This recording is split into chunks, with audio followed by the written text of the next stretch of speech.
Shalom, soyez bénis au nom de Jésus-Christ. Ici l'apôtre Junior Indon, votre humble serviteur qui est là en ce moment pour partager la parole de Dieu avec vous. Certainement dans notre temps, notre moment, notre émission. Et je crois que nous allons partager sur des choses assez importantes et assez spéciales en ce qui concerne le royaume de Dieu. Mais spécifiquement ce jour, j'aimerais que nous puissions partager sur le thème intitulé « Les combats invisibles contre la destinée ». Je reprends, les combats invisibles contre la destinée. Les combats invisibles contre la destinée. Nous allons ouvrir nos Bibles dans le livre de Juges, chapitre 6, et nous allons lire du verset 11 au verset 16. Il est écrit.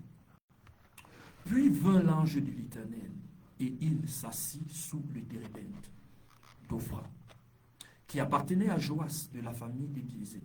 Gédéon, son fils, battait du froment au pressoir pour le mettre à l'abri de Madian. L'ange de l'Éternel lui apparut et lui dit, « L'Éternel est avec toi, vaillant héros. » Gédéon lui dit, « Ah, mon Seigneur, si l'Éternel est avec nous, pourquoi toutes ces choses sont-elles arrivées ?» L'Éternel se tourna vers lui et lui dit, « Va avec la force que tu as et délivre Israël de la main de Madian. N'est-ce pas moi qui t'envoie ?» Gédéon lui dit, « Ah, mon Seigneur, avec quoi la délivrerai-je Israël ? Voici ma famille est la plus pauvre à Manassé et je suis le plus petit de la maison de mon père. » L'Éternel lui dit, « Mais je serai avec toi. » Bien-aimé, il est lieu de savoir et de comprendre que Dieu a créé l'homme avec une destinée prophétique. Quand sa destinée avait commencé avant même son élévation, c'est-à-dire avant que Dieu ne dise quoi que ce soit, ne parle même de se révéler à lui, il faut noter qu'il avait déjà commencé le combat de sa destinée. Nous allons donc voir quelque chose ou alors certains éléments, n'est-ce pas, à découvrir ou alors à maîtriser sur le chemin de la destinée. En ce qui concerne les combats, n'est-ce pas, sur le chemin de la destinée, la première des choses que nous pouvons découvrir, c'est le combat de la peur et des mentalités limitantes. Je reprends, le combat de la peur et des mentalités limitantes. Bien aimé, il est lieu de savoir que lorsque nous parlons de l'histoire de Gédéon, Gédéon était quelqu'un, n'est-ce pas, qui avait été choisi par Dieu, c'était un juge en Israël. Et lorsqu'on parlait d'un juge, c'était la période entre Josué et les rois d'Israël. Josué parce que c'était lui qui devait conquérir la terre promise, mais en plus les rois d'Israël parce que c'était eux, ou alors les rois d'Israël, c'était l'époque, n'est-ce pas, où il y avait une personne qui était à la tête d'Israël, qui était un homme, bien sûr, commençant par Saül, par la suite David et tout le reste. Donc, ici, là, nous sommes en train de parler de Gédéon. Maintenant, Gédéon battait le frémeur de son père et il était là comme à une certaine abrimelle. Je veux dire, il était là à l'abri, donc il était comme en cachette, il était en arrière-plan. Mais déjà, il faut savoir que lorsque Dieu vient et se révèle à lui, l'une des premières des choses, c'est que Gédéon commence à se justifier, n'est-ce pas, et à montrer son incapacité. Son incapacité dans quel sens? Pourquoi lorsqu'il se regardait, il se voyait tellement petit dans la maison de son père? Il s'est dit, mais pourquoi lui? Deux, Gédéon voyait que sa famille était la plus pauvre. Vous imaginez une famille la plus pauvre. Tu peux être là par exemple comme ça, et lorsque tu regardes ta famille, tu te rends compte qu'il n'y a personne qui peut avoir une certaine base financière de soutenir ou quoi que ce soit, malgré que l'avenir que Dieu a pour toi est glorieux, malgré que, n'est-ce pas, la destinée qu'il a, n'est-ce pas, est tellement grande. Mais lorsque tu te regardes, n'est-ce pas, tu regardes les limitations naturelles, physiques et tout le reste, en ce moment, tu te rends compte que où je suis ici, peut-être, c'est comme si, en fait, il y a quelque chose qui ne va pas parce que l'avenir dont Dieu est en train de te parler, ça ne correspond pas exactement à tes propres attentes. Et ça, c'était le combat de Gédéon, c'est-à-dire un combat de la peur et des mentalités limitantes. Beaucoup de personnes parfois ont intérieurement peur. Il faut noter que ici Gédéon a, je veux dire, elle se retrouve entre deux batailles.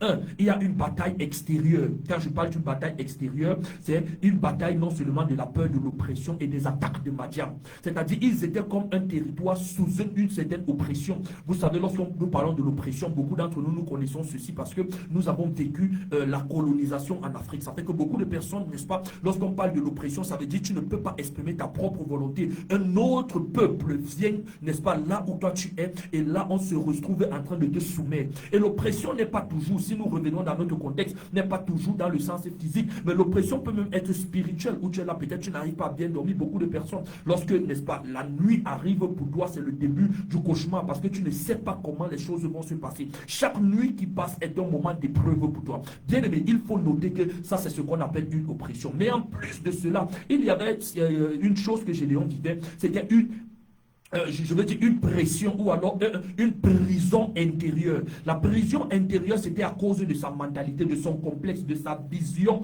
de lui-même. Aussi vrai que Gédéon se retrouvait dans un environnement un peu limité. Lorsqu'il se regardait, il regardait sa vie, il regardait qui pouvait intervenir d'une façon ou d'une autre. Mais en plus de cela, Gédéon ne voyait rien de bon en lui. Non seulement il est d'une famille, n'est-ce pas, tellement limitée, tellement pauvre, mais en plus de cela, il est le plus petit de la maison de son père, c'est-à-dire la personne la plus insignifiante. Vous savez, parfois dans les familles, lorsqu'on regarde, on lève la tête, on dit que non, si c'est d'abord quoi, c'est d'abord telle personne, ensuite c'est ceci. Vous savez, par exemple, nous ici en Afrique, on connaît ce qu'on appelle le droit d'aîné, c'est-à-dire un aîné, un cadet ne peut pas parler fort quand un aîné est là, parce que l'aîné en fait a d'abord la parole. Nous connaissons un peu un contexte dans ce sens, dans la mesure où si on vient peut-être adresser la parole en ce qui concerne un sujet qui a trait à la maison, toi à la maison, tu pourras dire non, je ne suis pas la personne qui suis qualifiée pour répondre à ce ou alors par rapport à ceci. Même lorsque les parents ne sont pas là, il y a mes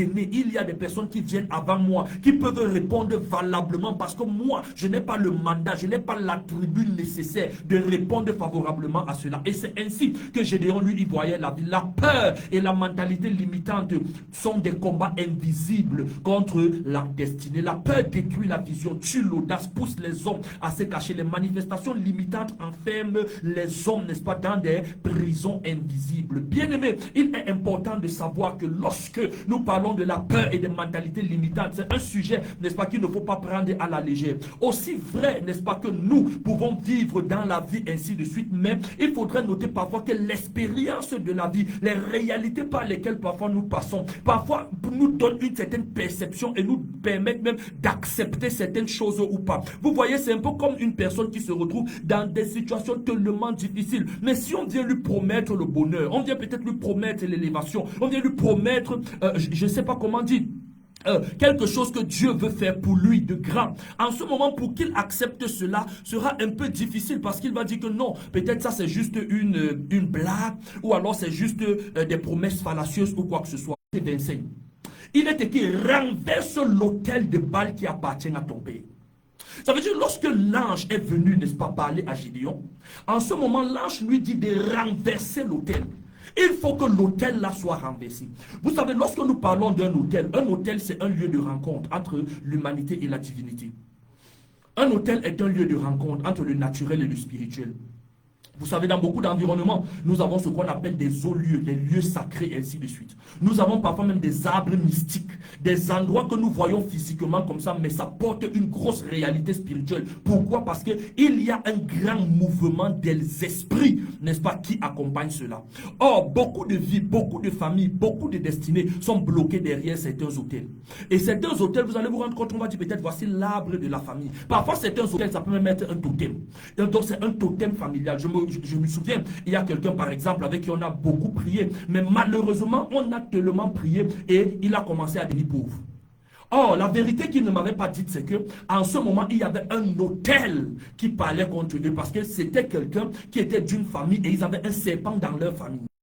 Or, quand on commence donc à prier, la prière détruit donc l'influence d'une certaine alliance à un certain moment. Or, comme il ne s'était pas totalement donné à Dieu, mais il s'était juste rapproché par la prière. En ce moment, la prière a commencé à détruire. Beaucoup de gens aujourd'hui souffrent à cause des autels.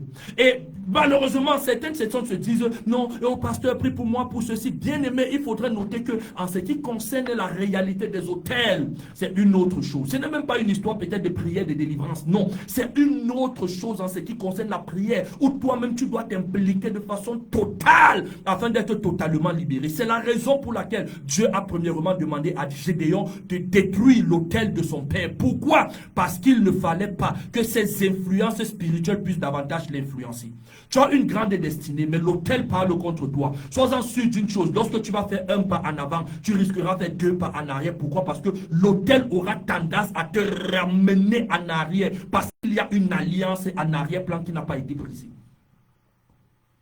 Vous voyez, Certains échecs parfois se répètent, ou alors certaines familles vivent dans certaines réalités où les échecs se répètent, où même les peurs circulent, même les oppressions continuent, les mêmes limitations dominent. La destinée de plusieurs personnes est combattue, n'est-ce pas, par des alliances anciennes, des traditions contraires à Dieu, ou alors des pratiques héritées, des autels invisibles, des choses parfois qu'on ne connaît pas. Oh, ce n'est pas parce que nous parlons d'autels que tu penseras que tu auras toujours l'information. Non, il y a parfois, tu n'as même pas l'information dans la mesure, je veux dire de façon physique, tu n'as pas l'information, mais tu te retrouves en train de vivre les réalités de l'autel et d'où alors des autels et en souffrir.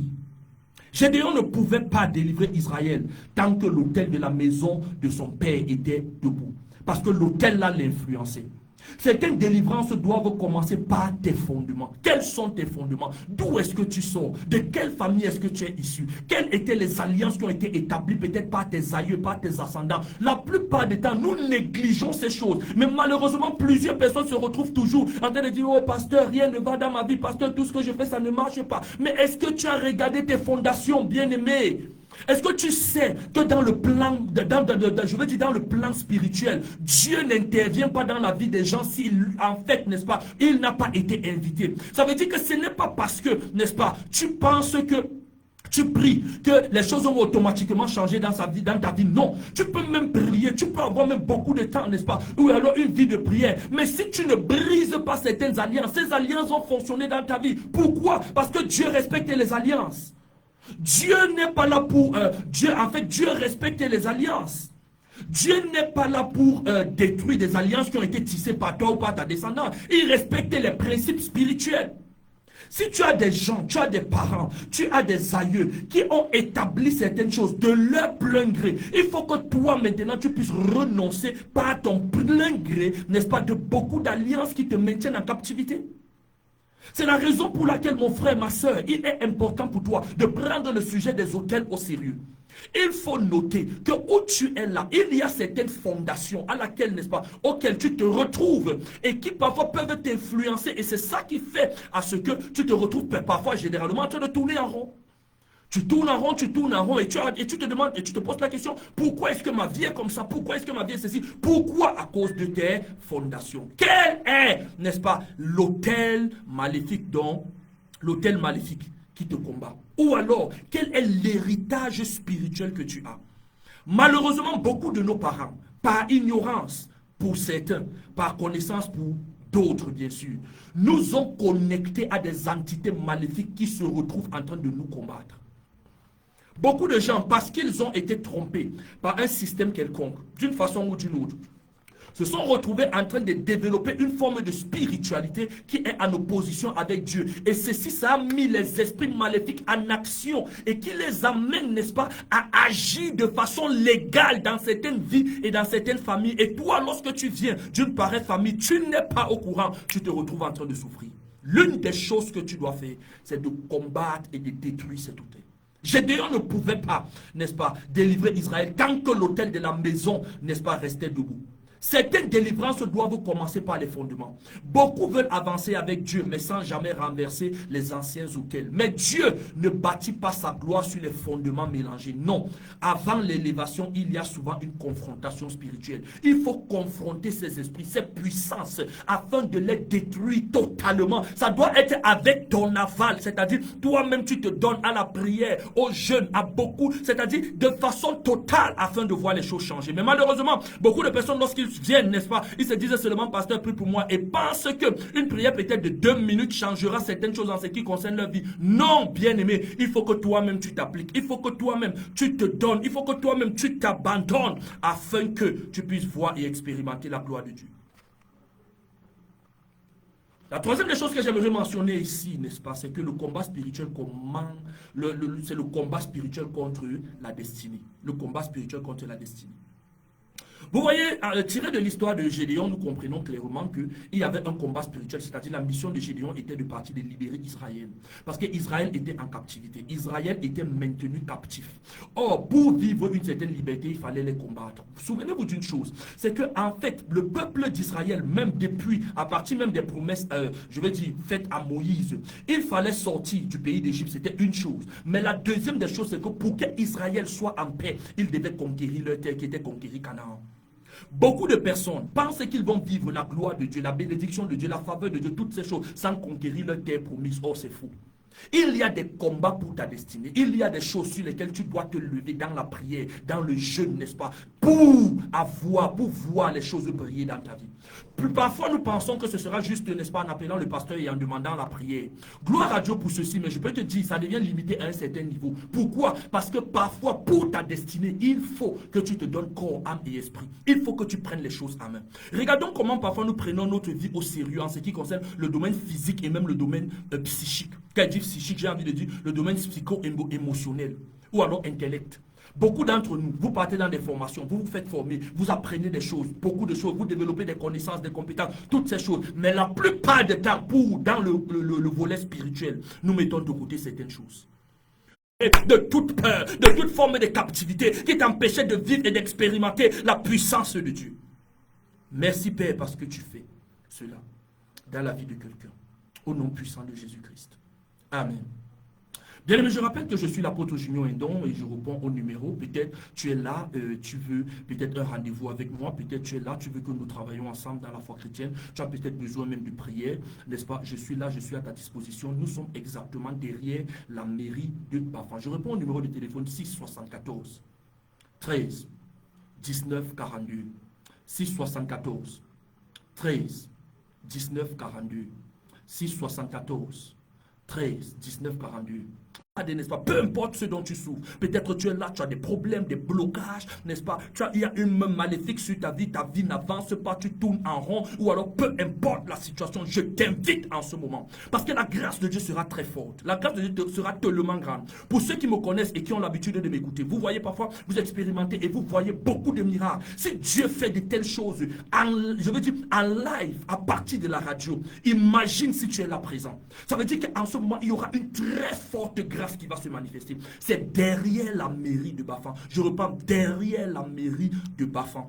Derrière la mairie de Bafan. Je reprends, c'est du 28 au 31 mai 2026. Sois des nôtres. Viens vivre, viens expérimenter la puissance de Dieu. Je sais que le Seigneur va visiter quelqu'un. Je sais que, n'est-ce pas, la grâce de Dieu sera tellement forte que en ce moment, ta vie sera relâchée à jamais. Peut-être tu es là, tu es même malade. La guérison divine sera manifeste. Dimanche dernier, pendant le culte, il y avait, c'est-à-dire, je veux dire, tellement de guérison. Presque tous ceux qui sont venus, soit qui avaient des problèmes de santé, le Seigneur les a visités. Sois des nôtres pendant ce programme. Et je sais que Dieu va se manifester dans ta vie. Je veux encore aussi, n'est-ce pas, t'inviter. Peut-être ce dimanche, n'est-ce pas, tu peux être disponible à partir, n'est-ce pas, de 8h30. Nous avons un culte spécial.